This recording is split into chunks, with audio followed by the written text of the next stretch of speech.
I swear, I feel like I'm holding a live grenade, and I've been staring at it for days, turning it over and over in my hands. Is it a dud? Or is pulling the pin the only way to stop the ticking in my own head? Am I blowing this whole thing out of proportion, letting my past paint shadows where there's only awkwardness? Or have I finally reached the point where the benefit of the doubt has run dry, scraped clean, leaving nothing but the raw, stinging truth of being disrespected? Let's rewind. I'm 30. Been married a few years now to a man, Mark, 31, who honestly feels like the universe finally throwing me a bone after before. Mark is the good guy. Not in a boring way, but in that foundational, sleep soundly at night way. He's got this easy kindness about him, a patience that still baffles me sometimes, and a sense of humor that can pull me out of pretty much any funk. Loyalty? It's practically tattooed on his soul. He's everything I desperately needed, especially since my last major relationship imploded spectacularly when my then-boyfriend decided his best friend was a better fit, in his bed. Yeah. That kind of devastation leaves scars, the kind that whisper warnings even when the sun is shining. It took therapists, tear-soaked pillows, and a lot of rebuilding myself brick by painful brick not to let that wreckage contaminate something new, something potentially wonderful. And Mark? He's been nothing short of wonderful. Rock solid. He's never, not once, given me a flicker of doubt, a reason for that old, familiar anxiety to crawl up my spine. He's an open book, shares his phone, tells me where he's going, who he's seeing. Zero red flags. Which is why this current situation feels so unsettling. Like finding a single termite in the foundation of a house you thought was indestructible. Is it just one? Or is it a sign of something deeper, something unseen? I honestly can't tell, and the not knowing is eating me alive. Our life together is good. Great, even. We've built this comfortable, happy little world. We have our routines, our inside jokes, our shared dreams. We're social, too. We like people, and people seem to like us. We merge our friend groups pretty seamlessly. His buddies from college, my work friends, our couple friends, it usually just works. I genuinely like almost all of Mark's crew. They're decent, funny people, and they folded me into the group pretty quickly, made me feel like I belonged. Except for her. The glaring exception. The one piece that never quite fit. Claire. C. Mark's childhood best friend. The one whose history with him stretches back further than mine, a fact she seems determined, in her own quiet way, never to let me forget. From day one, Claire has maintained this carefully constructed wall of cool indifference towards me. It's not overt hostility, that would almost be easier to handle, something concrete I could point to. No, it's far more insidious. It's the lack of eye contact when I speak. It's the way her questions are always directed at Mark, even when I'm the one who knows the answer. It's the polite, tight-lipped smile that never, ever reaches her eyes. It's the subtle art of making me feel invisible, dismissed, like an inconvenient piece of furniture someone awkwardly placed in her space. It's the kind of behavior designed to make you question your own sanity. Am I imagining this? Is she really being weird, or am I just insecure because of my past? Lord knows, I tried. In the beginning, I really put in the effort. Ignored the little pangs of unease, told myself I was being overly sensitive. I smiled until my face hurt. I asked her questions about her life, her work, her dog. I complimented her outfits, her apartment, anything I could grasp onto. I brought hostess gifts. I remembered little details she'd mentioned to Mark and tried to weave them into conversation. I was sunshine and warmth, desperately trying to melt the glacier. All I ever got back was lukewarm tap water. Bare minimum politeness, zero reciprocation, zero warmth. It was like talking to a beautifully crafted, emotionally vacant mannequin. Her presence in our lives became this weird, inconsistent thing. She'd routinely ghost group invitations, birthdays, holiday parties, casual BBQs at our place. Her RSVPs were always a vague maybe that inevitably turned into a no-show, often with a last-minute text to Mark citing some flimsy excuse. Our engagement party? A definite no, work thing. Our wedding? Couldn't make it, prior family commitment that mysteriously never materialized on social media. But then, paradoxically, she'd initiate one-on-one hangs with Mark. Need to catch up, the text would say, usually, I noticed, coinciding suspiciously with the latest implosion in her own perpetually dramatic love life. And Mark, bless his loyal, slightly naive heart, would always tell me. Hey, Claire's having a rough time, asked if I could grab a drink with her after work. He was never sneaky. Never hid it. He'd recount their conversations later, mostly her venting about some guy, him listening patiently. He saw it as simply being a good friend to someone he'd known forever. But for me? It felt off. Why the avoidance of me, of us as a couple, contrasted with this need for solo time with my husband, especially when she was emotionally vulnerable. It pricked at those old scars, whispered doubts I hated having. I tried talking to Mark about it, framing it carefully. It just feels a little strange that she avoids every single group event or anything involving me, but still wants to see you alone, doesn't it? His response was always the same gentle dismissal. Oh, that's just Claire. She's always been a bit socially awkward, kind of introverted. Big groups aren't her thing. Don't overthink it, babe. He'd kiss my forehead, maybe crack a joke, and the conversation would drift away, leaving my unease unaddressed, invalidated. Maybe he's right, I'd tell myself. Maybe she really is just odd. Maybe I was projecting my own history onto a perfectly innocent, albeit slightly peculiar, friendship. I wanted to believe him. It was easier than confronting the alternative. Then, about 3 weeks ago, the grenade landed in my inbox. A message. From Claire. Out of the clear blue sky. No preamble, no small talk, just, hey, weird question, but I'm working on a photography project and need a model for a few shots. Would you be up for it?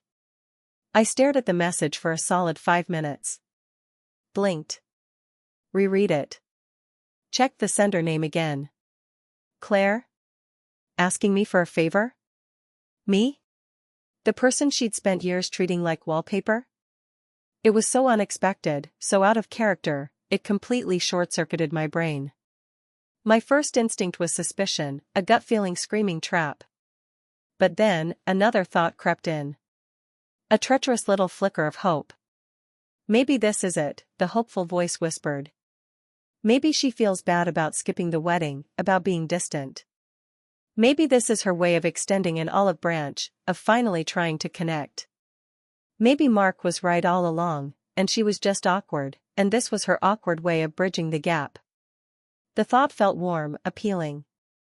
The idea of finally dissolving this weird tension, of having a normal, friendly relationship with Mark's oldest friend, it was seductive. Against my better judgment, fueled by a stupid, naive optimism I should have known better than to entertain, I typed back, sure, sounds interesting. Let me know the details. God, I was an idiot. When I told Mark, he was pleasantly surprised. Oh, wow, that's cool of her to ask you. See? I told you she doesn't dislike you. He then added, hey, I haven't seen her properly in a little while either. Mind if I tag along? We could maybe grab coffee after your shoot. It sounded innocent enough. Maybe even good, him being there might make it less awkward, provide a buffer. So I agreed. Yeah, totally, that sounds nice. The day arrived. We drove over to the address Claire had sent, not her apartment, but her parents' house in the suburbs. Okay, a little weird, maybe she needed the space or the lighting there. Pulling into the driveway, I saw her car, plus 2 others. My stomach gave a little nervous flutter.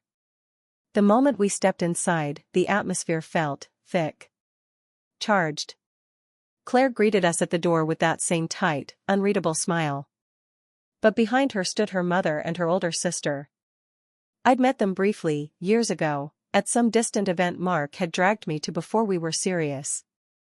They'd been polite enough then, if a little reserved. today felt different. Mark. Honey, come in, come in.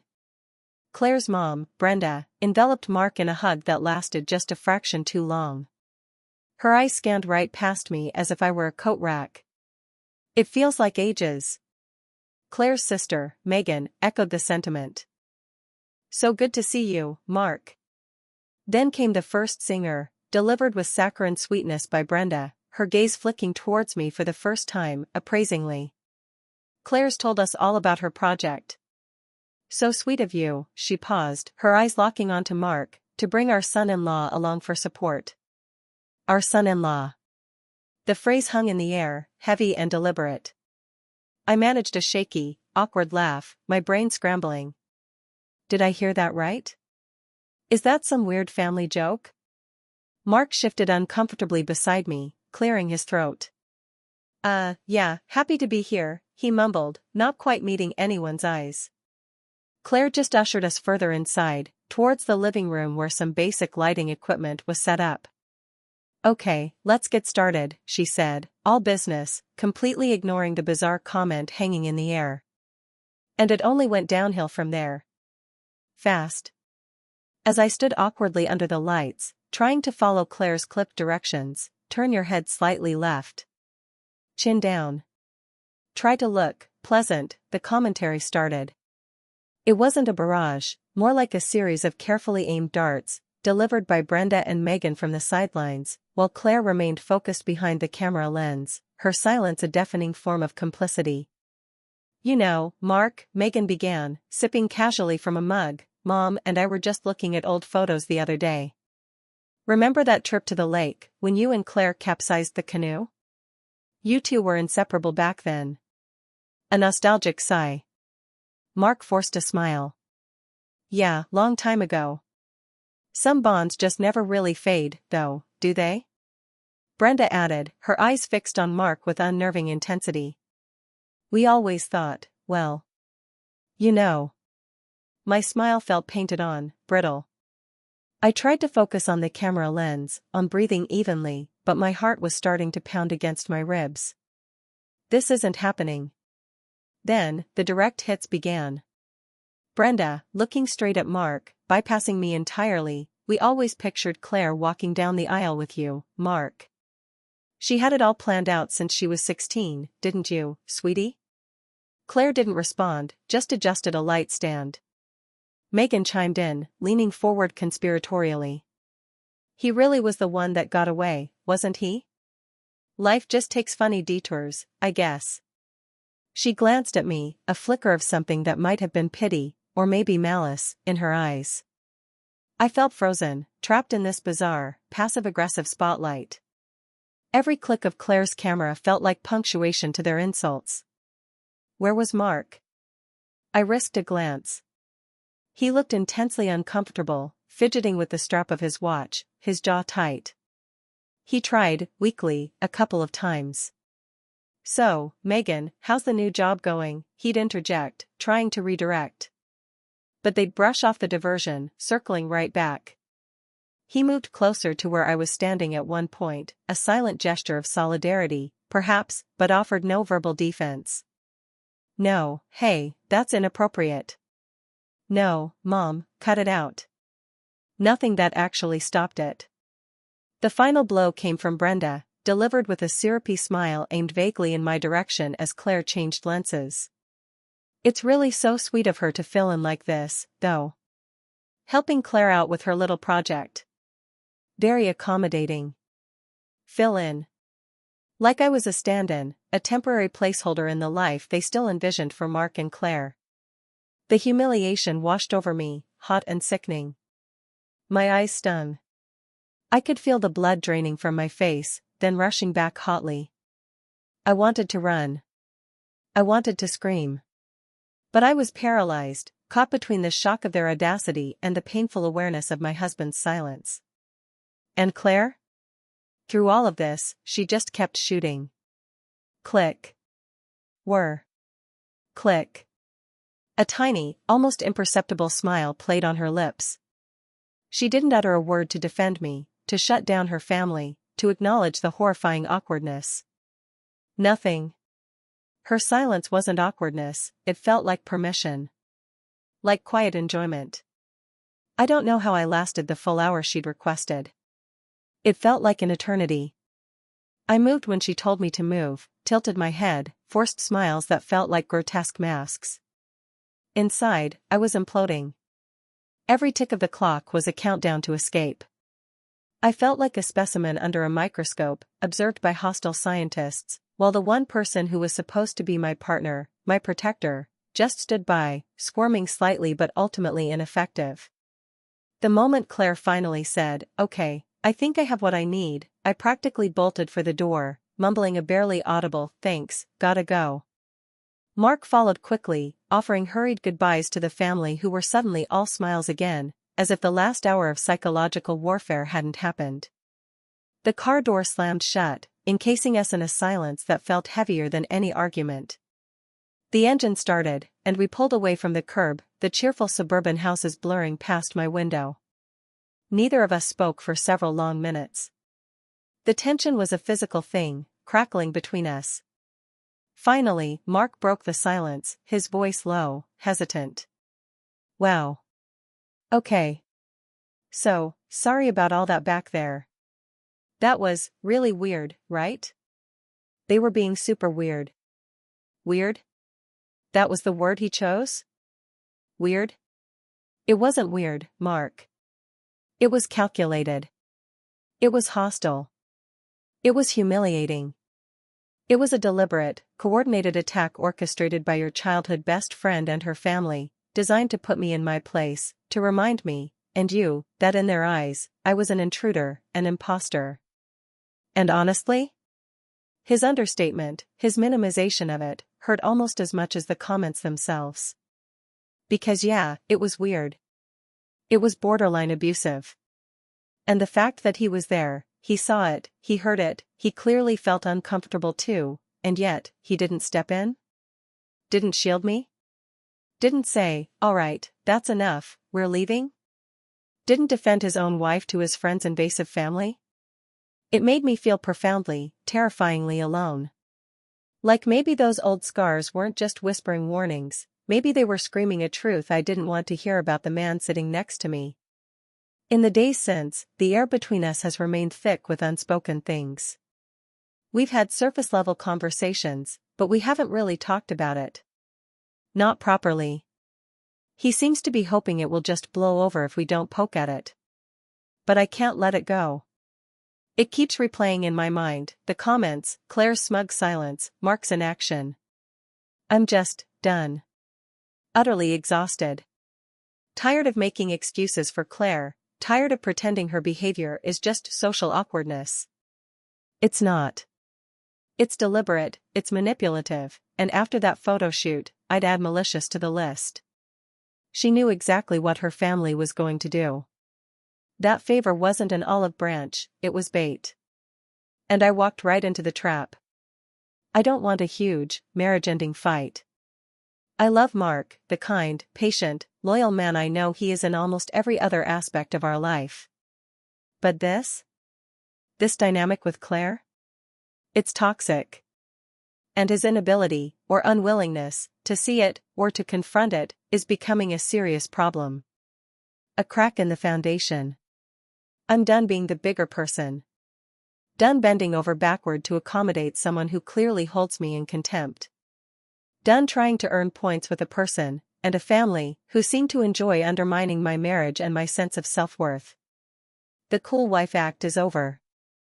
I'm not interested in playing nice with snakes anymore, even if one of them has known my husband since kindergarten. She doesn't get space in our life anymore. Not as a friend, not lurking in the background, not as this constant source of subtle conflict and validated insecurity. Something has to change. And if Mark can't see that, if he can't stand with me on this, then the termite I thought I saw might be a sign of a much bigger infestation than I ever imagined. Anyway. Thanks for letting me finally get this all out, untangled from the knot in my stomach. It feels slightly less like a grenade now, maybe more like something I can actually try to defuse. Or maybe just throw far, far away.